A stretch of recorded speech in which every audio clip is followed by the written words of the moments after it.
Hey, give it up for Todd Kelly. 10 years. 7 deadly sins. Pretty amazing.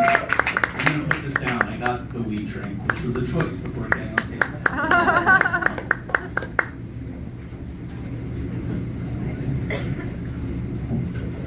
It's 2005. A resplendent, beautiful morning in southeastern Pennsylvania.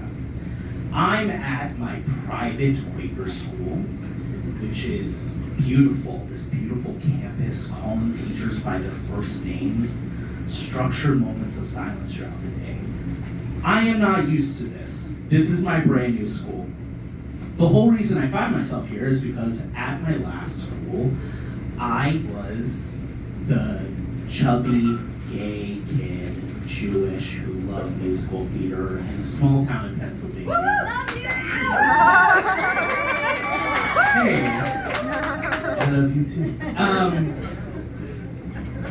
And kids would chant, "Get off, gay kid," when the bus came to my stop and spit on my backpack. And my mom, my fierce and loyal defender and a very scary woman from Philadelphia, had a penchant for showing up at my bullies' doors to scream at them. And so, go moms. And so, the school administrator called her, told her she couldn't do that, and so my parents decided it was time for a new solution. So I find myself here at this school called Westtown, which is this beautiful nest of a school, and it's working out really well so far. I've made some friends, mostly with the girls.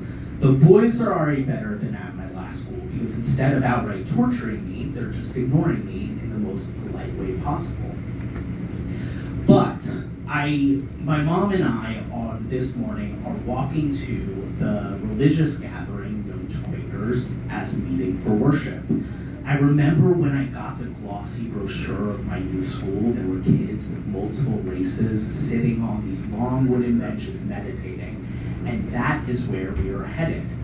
And as we're heading in, my mom has very high expectations because it's Parents' Day, and it's her first one. And after dropping some coin on private school, her expectations were high. I'm not talking about the teachers or the curricula, I'm talking about the school lunch.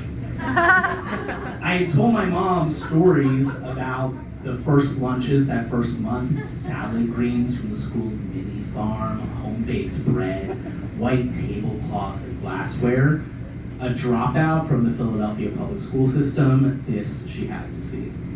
But as we're walking to meeting for worship, she says, "Oh, I'm so hungry. Is it time for lunch? I skipped breakfast for this lunch." And I said, "You have 45 minutes of silence before we get to that."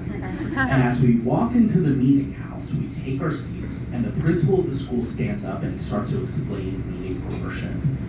Quakers believe that of God exists within every person, no exceptions. And so what that means is that there's no priest or preacher that stands and delivers a sermon. All of us have an inherent connection to God, so we sit together in community in silence until the Spirit moves us to share a message with the larger community.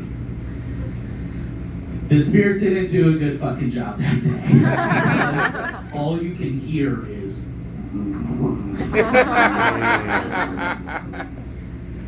it's my mom's stomach audibly grumbling from how hungry she is. I am broken from my dutiful Quaker worship, and I shoot dagger eyes at her because here I am trying to ingratiate myself into my new community in front of all my classmates and my teachers, and I don't want her to embarrass me. My mom looks like she's in physical pain, but I get back to my worship, I'm trying to focus, and then I hear it. It's whispering, and it's coming from behind me. And then the whispering starts turning to giggling, and I open my eyes and I turn around, and it's a row of those 8th grade boys that were ignoring me. And their eyes are wide, and I realize they're looking towards my mom.